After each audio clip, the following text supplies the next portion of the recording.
Welcome to the Big Dog Crypto Podcast. This is your number one crypto podcast to hear directly from the movers and shakers, innovators, and disruptors in the cryptocurrency industry. Follow on Twitter for updates and to communicate directly at Woof Big Dog. That's at Woof Big DAWG. Now, here is your host, the one and only Big Dog Crypto. And welcome to the latest episode of the Big Dog Crypto Podcast. I'm your host, Big Dog Crypto. And we've been trying to get this guy for a while, but he's busy. He goes nonstop. But you know what? You got to keep asking. And finally, I got him on. David Gokhshtein, brother, how are you doing? What's going on? It's been like forever. I haven't been avoiding you. I just been super busy, and I appreciate being on here, man. No, I appreciate it too. Now, I followed you for a while on Twitter. We've interacted going back, a few years. Man, you are active. You may tweet more than just about anybody. You're on there a lot, man. There's no doubt about that. I should have shares on Twitter, or I might have shares. Well, I should get shares from Twitter. Yeah, right. No doubt. Well, let me ask you this though. I mean, you've been, I would say, you're one of the bigger names on Twitter and in crypto Twitter, very big. You interact with people a lot. That's one of the things that I've always liked about you because and I know, look, you've been in the space a long time. There's some accounts that don't. You don't have a problem sitting there discussing good or bad, right, with people.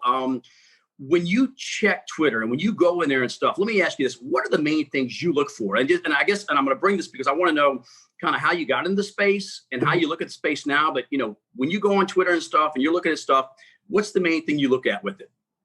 Well, I go on Twitter to get the pulse of the community. Really, to me, there's no better way of there's no better platform for me personally to get the pulse of what's happening within our industry than to hop onto obviously crypto Twitter. Sure. Twitter, I call it crypto Twitter, obviously the hub of everything. For me, I go on there and I just, again, I sit back and I listen to the pulse and see what, just listen to the concerns of the community. Right. What are the bigger issues within our community and how we can all go ahead and possibly help, go ahead and solve a flaw or whatever it is. That's what I wake up to. And that's basically what I wake up to in the morning. And besides that, I love engaging with the community. I love the community. Without the community, I wouldn't be in the position that I'm in. They wouldn't, they're the ones who gave me this voice, and I do appreciate it. And I hope I can just pay it forward and, bring some sort of content that brings more people into this space.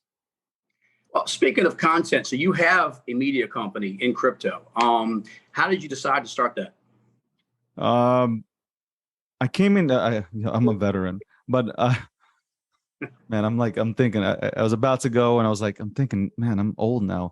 But when I came into the space, it was all C++ coding all over the place, and none of us really understand coding. And I looked into the camera on that one.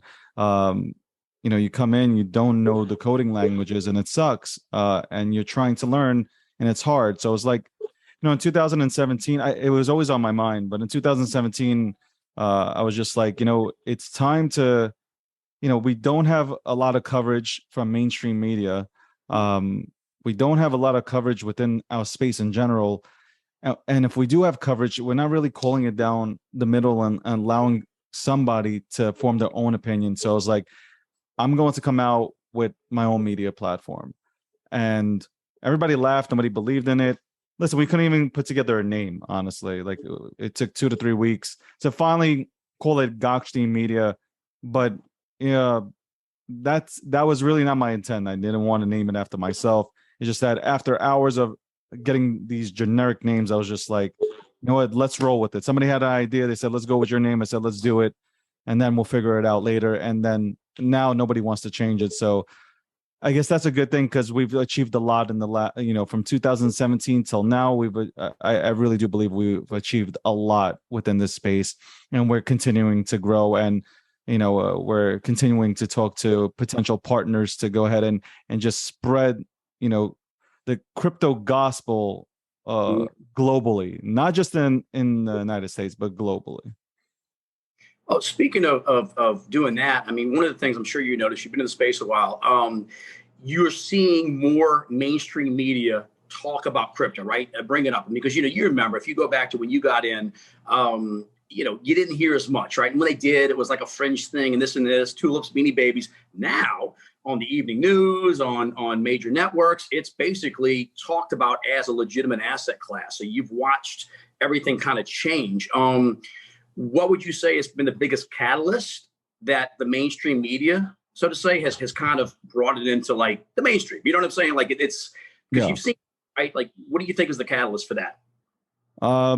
I will go ahead and say that, people are finally taking us seriously. And I think the education has gotten better. I know I say education a lot and they might be getting tired of it, but it really does come down to making sure that we do have the proper education out there and people are obviously being informed correctly and not, just being grabbed into this space and thrown into, these ICOs. I mean, I can point out to the ICOs where like people have pretty, PDFs and they look like Lamborghinis, but they had nothing to show for them. So I think the education has leveled up a lot.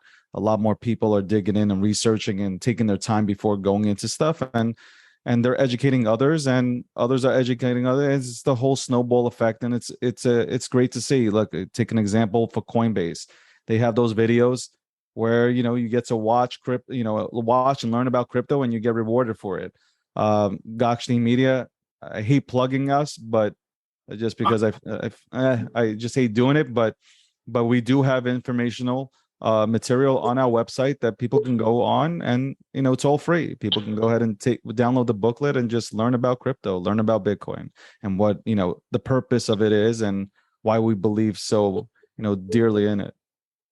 Now, I'll be honest, man, I think that's good because as far as like talking about it, because the idea is to bring more content in the space. You've been in a while, I've been in a while. There's so many new people that don't know where to go for content. So they're going there for content. That's good. Research and stuff. That's good.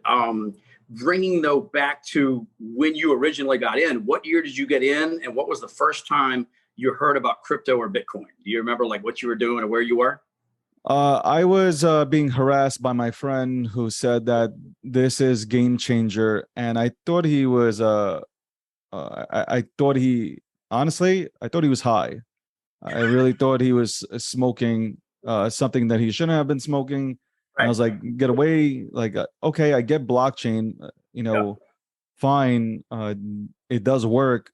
I guess I brushed it off without having an open mind to it. And then I guess a few months later, he just came back to me. He's like, man, like you're really into tech. Why don't you take a look at this?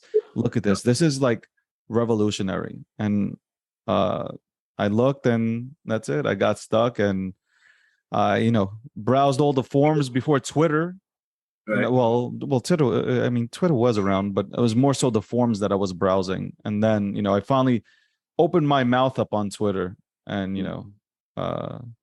yapped away because I saw somebody talking crap on Twitter, and I was like, hold up, let me educate this guy, and then that's it. It honestly accidental kind of thing. It was a pure accident, but it was a good accident, I guess. I get to talk to people from all around the world, and it's the coolest thing in the world. Yeah, there's no doubt. I mean, sometimes it's like it's a good way to put a good accident, because I think a lot of us got into it like that. It's just you didn't expect it. Next thing you know, you went down the rabbit hole. I mean, there's no question about that. For people that are new in the space now, we saw last fall where we had a run up and Bitcoin went to 69 or whatever it was. And there are people, and I'm sure you know them too, that bought their first coins, whether it's Bitcoin or alts or whatever, and they're down big time right now. So one of the things that I like about the podcast here is that I have people that are veterans that watch, but new people to say, hey, you know what? I saw the podcast and your guest kind of gave me some hope or gave me an idea or gave me some, something that kind of helps a little bit. So, like they say, I mean, if you reach one person that this helps, there are people that are despondent right now because they're new. They've been in less than a year and they're like, it's never back. You've been in long enough. You've seen the cycles. What would you say to somebody watching or listening to this that's really just they've got an alt. Maybe they bought Bitcoin at 69 or 65. It's down. They're like, it's never coming back. What would you tell them? I would say be patient. I can give you an example. Every people who bought the top in 2017 when Bitcoin hit like almost, well, let's just say 2000. Excuse me, 20,000. When it hit 20,000, and we had, the lovely crypto winter happen. You could have also said at that time that Bitcoin is never going to break all-time high. I'll never reach 20,000 again. But look what happened. I mean, if you held it and you believe, if you believe in Bitcoin, if you've done your due diligence on it, then, and you didn't sell and you held, I mean, you're sitting in a good position. You're still sitting in a good position, So like, if you think, if that happened where we cracked, we went past 20 and went to 69, and you believe that, Bitcoin is fixing the monetary system, then 69 will be easy to pass. I'm past that point though, honestly, Dawg. I'm past that point of what the price is on Bitcoin. I do tweet about it, but that's because I kind of have to, because I have a media company. But to me, it's more than gains at this point. It's how it's changing the climate globally and giving people an opportunity to maybe live comfortably and not have to work that 9 to 5. So I would just say, like, honestly, sit back, really, grab as much education as possible, hop into these rooms, listen carefully before going into anything. Do your research. I mean, it's stated a lot, but really, really do your research. And again, if you see where Bitcoin's going, I mean, I got the white paper right in back of me. If you see where Bitcoin's going, I mean, like, I think we'll be fine. I think we'll be fine. But again, I'm in a different situation where I know my tolerance. Some people maybe went all 100% in. They have no liquidity. They got to pay bills. I totally get it. You have to do what's right for you. At that point, that's what I would say. Yeah, I agree with that. I mean, and I think this everybody that's DCA'd over the years has done well, right? If you bought it, you DCA'd, overall, I believe you're never down. But when you look at, like you said, the bigger picture of what it's going to do, I mean, El Salvador picked it up, it legalized currency, whatnot. Would you even want to, and this is a speculative question, right? But in, let's say, the next 10 years, how many countries or what sort of adoption could you see Bitcoin having? I mean, that's really it's kind of a guess. We don't know how many, but I mean, what would you see in the next 10 years? My thing is, like, I think ultimately Bitcoin will, well, I hope to see this happen. The dollar is not going anywhere. It will be digitalized, I believe. Yeah. And I would like to see Bitcoin backing it. I think the two can work together. But that doesn't mean that Bitcoin will be the only one. Like, I'm a Bitcoiner, but I believe in everything else. The government will usher in ISOs into effect, and you'll have the XRPs and others that are used by, I guess, the banking system. So, but ultimately, like, my goal personally, 10 years out, I see Bitcoin thriving, especially in sovereign countries. I see it thriving there, rebuilding monetary systems. I really do believe that. And I see a time where the United States of America sits back and says, you know what, digital dollars out, we have this out, let's go ahead and have it backed by Bitcoin. And that would be a really cool thing. Because Bitcoin, you can't separate the maxis from Bitcoin, because you might dislike the maxis, but Bitcoin is code and you can't dislike code. So, I mean, if you do, that would be really weird. I mean, you can, if you're a programmer, you probably, sometimes get irritated by code, but for the most part, you can't hate Bitcoin itself. So, if it can go ahead and rebuild our monetary system, it would be great to watch. It's interesting you say that, because I've had some guests on the podcast that are maxis that don't want to talk alts, and then some that are both or whatever. And look, we all have what we like or what we don't like. Not so much alts in particular, but when we look at the blockchains, what would you put as the 2 or 3 blockchains right now that you're seeing that you like the most and that you feel has or they have potential, right, to basically stay, let's say, in the top 10? And I'm not talking market cap. I'm just saying for actual adoption and usage and scalability. What's like 1 or 2 that you like the most? I'm gonna get hated on for this, but it's Bitcoin, obviously. I think Ethereum has its own ecosystem, and it's, people are not giving it the credit that it deserves. Ethereum is allowing people within the space to get away from talking US dollars and talking in ETH, right? So like when people mention Bored Ape, buying let's say a Bored Ape, right, or a CryptoPunk, they don't tell you that they bought it for $2.3 million. They say, I bought it for 553 ETH. And that kind of change in mindset is really cool to see. And hopefully it, translates over to obviously Bitcoin, where people start, getting away from the USD aspect of it and, saying stats. That would be really, a much needed improvement. Some people might not want to hear that, but it is what it is. And third, I guess XRP. I'm going to go ahead and throw XRP in it because I know people are going to say, "Oh, well, you're an XRP maxi." I'm not. I'm a crypto maxi. I like cryptocurrency. I like what it brings to the table. I just think that XRP. I think they have the tech to implement into the banking industry now. Banks aren't not going anywhere. Unfortunately, we might want to see banks just go away, but the JP Morgans have survived every single thing thrown at them. So JP Morgan, the Wells Fargos, the Bank of Americas, they're here to stay. So, I mean, if they want to go ahead and use, XRP or XRPL, ODL, like, God bless. Like, I mean, that you will still have. There will be people, and there are people that still don't use email, right? There are people that still do not use email. You can't even force them to do it. They'd rather go to the post office and get a stamp and send out mail the old-fashioned way. And that's the same way you can look at crypto. You have people that will never, ever get into Bitcoin, Ethereum, XRP, XLM. I can name the whole list. They will not get into it. And they will still bank. So if we can go ahead and get rid of this ancient SWIFT system and replace it with something that can literally perform transactions cheaper and within seconds, like, why not? Like, it's not going to overtake Bitcoin, and it's not going to, like, the arguments are just ridiculous. This is innovation. We should appreciate it.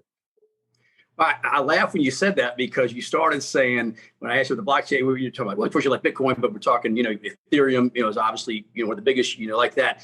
And you said it might be polarizing. I don't think so. People, we don't like the fees, but most part people use Ethereum.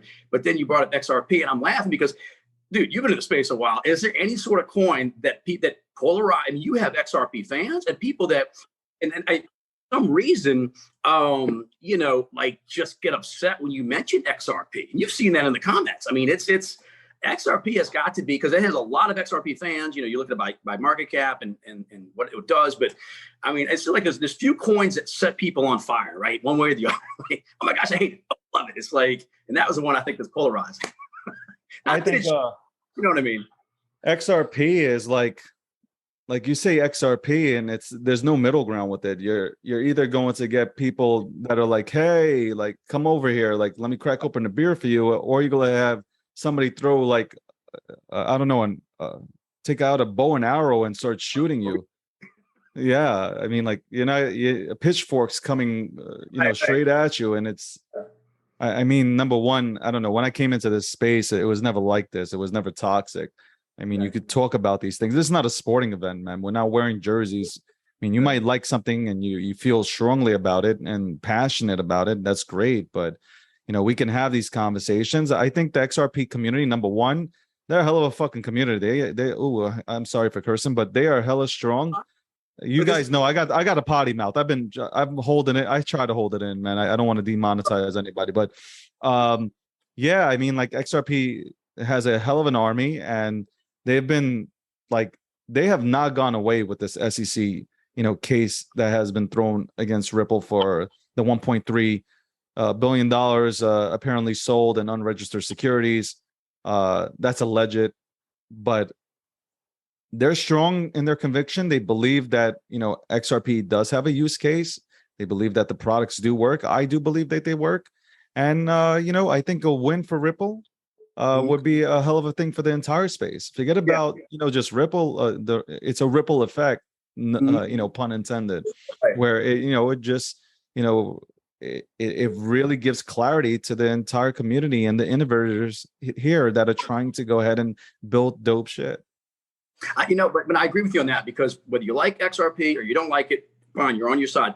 But you shouldn't wish for a regulatory agency, right, to have a win over the space of what we're trying to do. So I'm with you on that. I don't want to, I like to see him win the suit just because I think it's good for crypto. And I think, speaking of that, for the SEC, it's such a challenge because, it's, with our space growing by leaps and bounds, and it's kind of like, well, what do we do exactly? But we're going to see obviously more regulations coming up and whatnot, but I just want to see innovation. What do we want? What do we want, a free market or do we want regulations? Which one is it? Every time we go up, we want a free market. Every time we go down, we want regulations. Who do the regulations really work for, though? The regulations only work for the 1%. It's like you're protecting the 1% with the regulations. You're not protecting the retail buyer. And I can showcase it by look what happened with GameStop and AMC. Like, where were the regulations to protect the retail buyers? There were none. What was happening is the hedge funds that were shorting, they got destroyed, but the regulations worked for them. Sure. Did it work for the retail buyer? No, because when the retail buyer was winning, we kept on getting triggers. Every hour, every 2 hours, triggers were going off to halt trading. I mean, regulations are nice to bring in more people into the space. And when I say more people, institutions and corporations want to feel safe when they come into this space. I personally ran away from the centralized world to come into the decentralized world so I can go ahead and have an opportunity to free myself from the matrix. And I know that might sound crazy to people. Oh my God, he's talking about the matrix. And no, I woke up. Because when I went to school, I did not learn anything about economics or finances. I had to learn this all on my own. And also I shout outs to my parents who were, somewhat educated in economics and finances that were there to go ahead and teach me. But that should have been taught in school.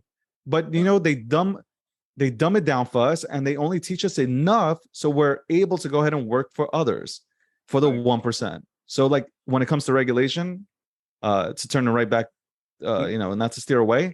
I really believe it only helps the 1%. Do we have bad actors in the space? Yeah, we do. And, do we need them to go ahead and get slapped on the wrist? And do we need them to be taken care of? Absolutely. But besides that, I mean, the space has done a hell of a job. And some people disagree with me, but the space in itself, the community has done a hell of a job policing themselves. I would agree with you on that. I think, though, one of the things, too, about regulation of who it protects and whatnot, how many banks and how many branches are there around the country where, let's say in the States, where you can't open a checking account to buy crypto, but yet institutional of that, right, will go ahead. And so, yeah, you're right. It protects the... You want to bring in regulation. You want to bring in the regulation. You want to bring in regulation where people do KYC and AML, all that stuff. Okay. You want to do 8,300 forms for any actions, over $10,000. Yeah, that's fine. That's fine. But, regulation that comes in to go ahead and choke people out that are creating and building in the United States, that's not the regulation that we need. We need real clarity. And if you want regulation, then we need regulation that is soft, that is more crypto friendly. Look at other countries. Look at other countries and the way they have everything set up. They are literally embracing this technology. They are doing everything to allow innovators to innovate. And that's what we really need. I agree with you on that. I mean, we want to see the space grow, and you have to foster innovation, not hamper it. So that's not a doubt. So one of the things, when you mentioned XRP, I wanted to get back to an individual coin just because we're talking about communities, Dogecoin. You've known about it a while. A friend of mine asked me, "Hey, you heard about this? Is last year? You heard about Dogecoin?" I'm like, "Yeah, back in 2016, 17, it was a joke coin. And we all loved it. We love dogs, like dogs, right?" But it was funny. No one ever expected. If you told me the world's going to shut down in 4 years, or it's going to go near 50, 60 cents, I'd have said the world's going to shut. Like, nobody thought that. I think I remember seeing you interact with Musk. Didn't you get a response from Elon Musk or something on Twitter? Or you and him? I was like, damn. I've had like a few I mean, it's cool. The only thing, like for like when I tweet at Elon, or I reply or subtweet when he tweets, it's more like, hey, I'm just joining the conversation with the rest of the crowd. I'm not looking for a reply back. I don't idolize anybody. I think we all put on our pants, one leg at a time. I don't see anybody being better than anybody. I think, though, he's a very smart individual. He's done amazing things for, just in the centralized world, and who knows what he'll do in our world, and I'm kind of like back and forth on Elon ever getting a hold of Twitter, because I think that if there's one person that would be able to go ahead and tap into Twitter's potential as a platform, it could be Elon. But at the same time, could he go ahead and hurt our brands? That's also another question to go ahead and think about. But yeah, it's cool when he replies. But you know what? I get more joy, Big Dog, from going into a space with 4 people that are sitting in there and talking crypto and trying to figure out where will it stand in 10 years and what it will do to literally change the world. And like, I'd rather be sitting with people like that than, hoping for a reply from Elon. Well, and I just remember scrolling and seeing like, oh man, gotta, because you see people that you follow and whatnot with the internet. And Dogecoin, and shout out to the Dogecoin community. They're an awesome, 95% of them are great, but you always have the 5% that are complete jerks. But like the 95% in all the communities are pretty dope. But Dogecoin really did a lot for this. I would say they did a lot for our space during 2021. The whole meme economy craze. They brought in people. They told people about Bitcoin. Dumbed it down for them, and then people not only got into Dogecoin, but they got into Bitcoin or ETH, and that was pretty cool to see. Well, speaking of Doge, I was going to say real quick on anybody from crypto Twitter that says they don't want to have like a response from Elon Musk or interaction real quick, they're full of it, because everybody would love that. I'm just saying that was very cool. But I'm bringing him up specifically is, he went on Saturday Night Live and talked about it. And everybody was waiting for the pump, and you get into a situation now, and you have a company, the space, you've done marketing. It gets to where we have the tech and we have one thing, but we get to where the marketing and I hate to say the pump it up, but Elon, beware. If he talked about Doge, people want, it went up and it got to a certain point, you couldn't buy better advertising than that. I think as we go forward, when you probably watched the Super Bowl, you saw they had, I think FTX had a commercial and somebody else. You're starting to see more, I think 2 NBA arenas in the States, right? In California and Miami are crypto names.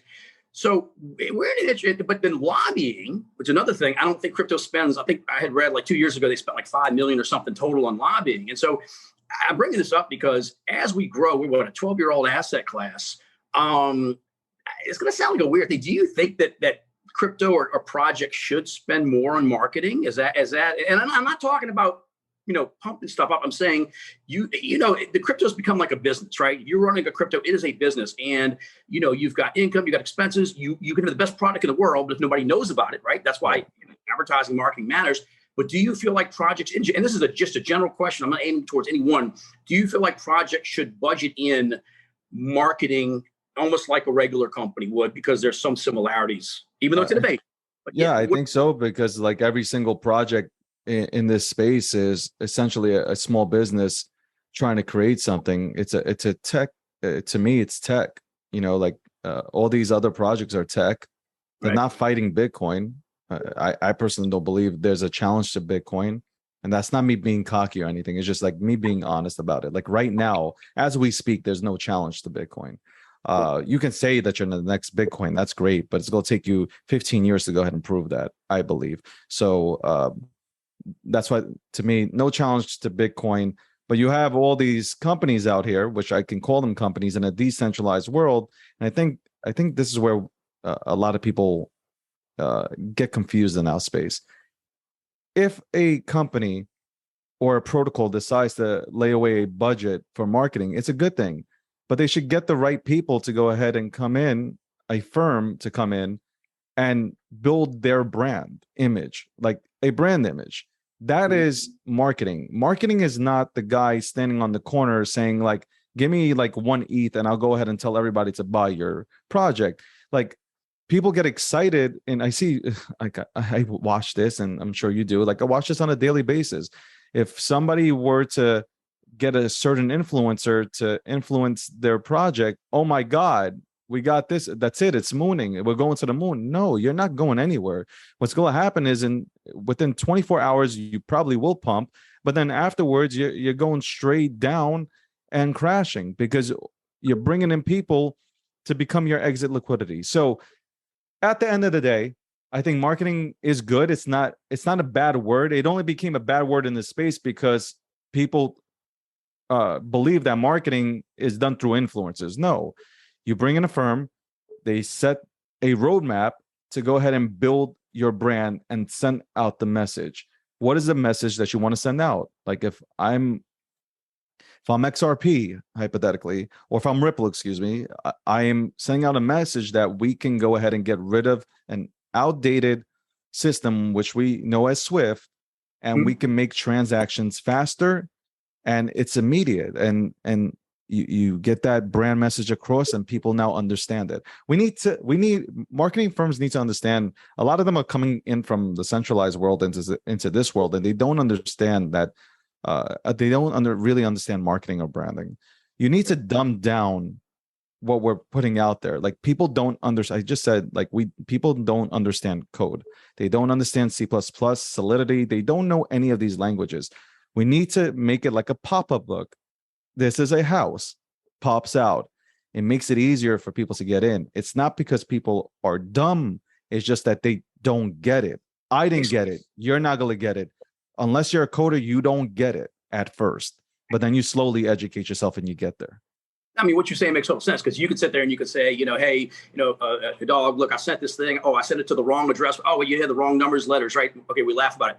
And then I talked to, John Doe, my neighbor, and I said, I was talking to my friend David, and I sent, he sent the crypto to the wrong address, and then you didn't. I'm just saying, or I sent it to the wrong address and had the wrong numbers and codes. He goes, what? And that it's like, don't, like you said, it's not, they get very smart, and you're probably like me, you've talked to very smart people that are like, it just doesn't make sense. And like you start explaining, I'm with you on that. It's got to be more, I don't say user friendly, but it's such a new world that I think we get, like in crypto Twitter, especially, it's like that kind of like almost fraternity of people. We know each other's stuff, but outside of this, oftentimes family, friends, whatever, they don't know what you're talking about. Listen, why did they come out with like internet for dummies?